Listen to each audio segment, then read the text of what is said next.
Hello नमस्ते welcome to my mini blog. आज म तपाईँहरूलाई देखाउने छु अस्ति हाम्रो लगभग एक हप्ता अगाडि नै भनौँ न परेको थियो। अनि हाम्रो यहाँ देख्न सक्नुहुन्छ अब काममा जानु आँटेको म चाहिँ यस्तो छ मेरो वरिपरि र यहाँ पनि यस्तो छ हेर्न सक्नुहुन्छ हजुरहरूले। अहिले त धेरै पग्लेको, हिजो त केही थिएन पग्लेको नै होइन। तपाईँको यस्तो गाह्रो हुन्छ कि यहाँ जस्तै रोड हुँदैछ सोरिदिन्छ है, सोरेर राम्रो सफा बनाइदिन्छ। तर यहाँ हाम्रो घर वरिपरि चाहिँ एकदम गाह्रो हुन्छ क्या। अब सोर्नु पर्ने हो। यहाँ त फेरि अब हामी बसेको ठाउँमा त त्यति साह्रो हिउँ पर्दैन। अनि हिउँ नपरेपछि हामीलाई त्यस्तो समस्या भनौँ न, अब हामीलाई चाहिँ एउटा प्रिपेयर भएर बस्नुपर्छ भन्ने कुरै हुँदैन कि। यहाँ फेरि इक्विपमेन्टहरू पनि त्यति साह्रो हुँदैन नि त यहाँ। अब हिउँ नपरेपछि हिउँ सोर्ने यता गर्ने इक्विपमेन्टहरू त्यति साह्रो हुँदैन र मनमा पनि आउँदैन क्या, त्यस्तो दिमागमा चाहिँ आउँदैन त्यस्तो। अरू रेस्टुरेन्टमा त अब हिउँ परिरहेको चाहिँ वर्षै नै, त्यो भएपछि त्यहाँ चाहिँ सबै इक्विपमेन्टहरूको प्रिपेयर गरेर बस्नु भएको हुन्छ मान्छेहरूले। तर यहाँ चाहिँ त्यस्तो हुँदैन। अनि सोर्नको लागि धेरै गाह्रो हुन्छ। हेर्नु न अब यस्तो छ होइन, अब यहाँ चिप्लिने सम्मान हुन्छ। तर हिजोको भन्दा चाहिँ आज चाहिँ धेरै राम्रो भएको रहेछ। यहाँ हिजो त यस्तो भएको थियो आमामा। म चाहिँ अब यस्तो हिउँ घाँटीमा पनि काममा जाँदैछु। के गर्ने, काम त गर्नै पऱ्यो विदेशमा होइन। काम नगरीमा मिल्दैन भन्छ नि, एउटा उखानै छ। यस्तो हिउँ घाँटीमा पनि म चाहिँ जाँदैछु। गाडी चढेँ यहाँ। अब मैला पो भयो त मेरो।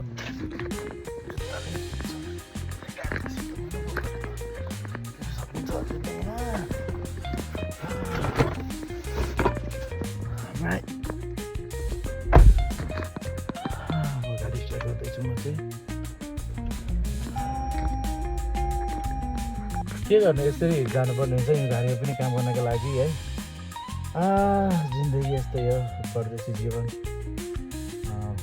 कति दिन छ घरमा बस्नु, यस्तै हो। हजुरहरूको कस्तो रह्यो दिनहरू, कस्तो छ, कस्तो हुँदैन हुन्छ। राम्रो गर्नु होला, राम्रो बस्नु होला है त। शुभ दिन।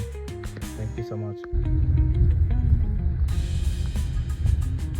हेर्नुहुन्छ तपाईँहरू, आजदेखि म काममा गएको यस्तो हिउँ परेर पनि गाह्रो छ गाडी कुदाउनु पनि। यो चाहिँ ब्ल्याक आइस हो कि यो देख्दा र हिउँ जस्तो देखिन्छ, तर यसलाई चाहिँ के हुन्छ भने तपाईँको चिप्लिने सम्भावना धेरै हुन्छ। त्यही भएर पनि बिस्तारै कुदाउनु पर्ने छ गाडी पनि।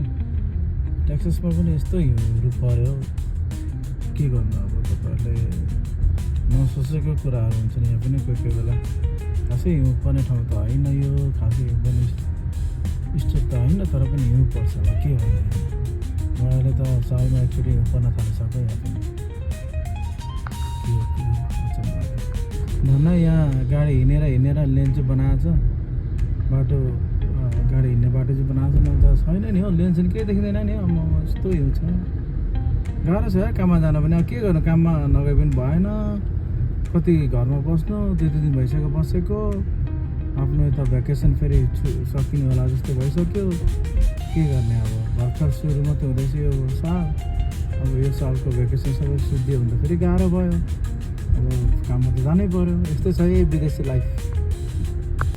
यहाँ चाहिँ हिउँ सोर्देर राम्रो भएको छ पुरा, एकदम मजाले हिउँ सोरिदिएको रहेछ। त्यो अघि नेबरहुड एरियातिर चाहिँ एकदम तपाईँको सोरेको छैन क्या, त्यता चाहिँ हिउँ नै।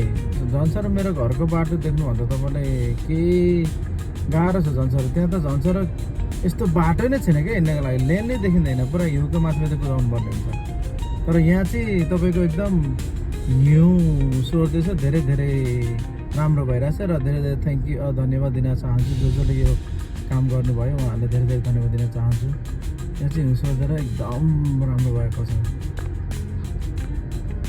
तपाईँको हाइवे चाहिँ यस्तो छ यहाँ 114 हाइवे। हेर्नुहोस् कति क्लियर छ। अलिअलि मैले वाइपर लगाएको चाहिँ किनभने त्यो अगाडिको गाडीहरूले पानी छुटेर मेरो सिसालाई डिस्टर्ब भइरहेको छ, त्यही वाइपर हालेर छु।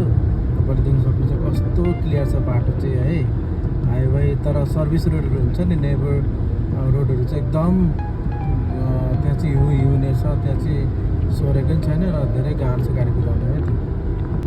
यहाँ देख्नुहुन्छ तपाईँहरूले जुन त्यो हिउँ चाहिँ पग्लेर पानी भएको छ नि अनि हो त्यो चाहिँ आएर सिसामा लाग्छ क्या अनि त्यो भएर चाहिँ हामीले वेको हालेर राम्रो क्लियर गर्नुपर्ने हुन्छ यस्तो छ बाटो चाहिँ हाइवेको चाहिँ एकदम क्लियर छ अर्कोको चाहिँ जुन सर्भिस रोडहरू चाहिँ धेरै गाह्रो छ किनभने आफ्नो प्राइभेट रोड हुँदा त अब क्लिन पनि गर्दैन त कसैले पनि होइन त्यो भएर धेरै गाह्रो छ नि र हाइवे चाहिँ एकदम हेर्नु त सुकिसकेको छ त हाइवेमा त प्रायः जस्तो हिउँदै छैन नि किनकि सफा गरिदिन्छ उनीहरूले क्लिन गर्छ नि त यसलाई चाहिँ तपाईँले देख्न सक्नुहुन्छ कम्पनीको त पुरै सबै सिनिकै छ त अनि यो त छैन त केही पनि हेर्नु त हाम्रो सबै सिधा छ त कम्पनीको यो त अनि सोरेर के गरेर भए पनि सबै सिधा छन् यस्तो छ अब के गर्ने म जान्छु है त यो गाडीले मलाई दियो जस्तो छ अब म जान्छु त्यस पछाडि तपाईँलाई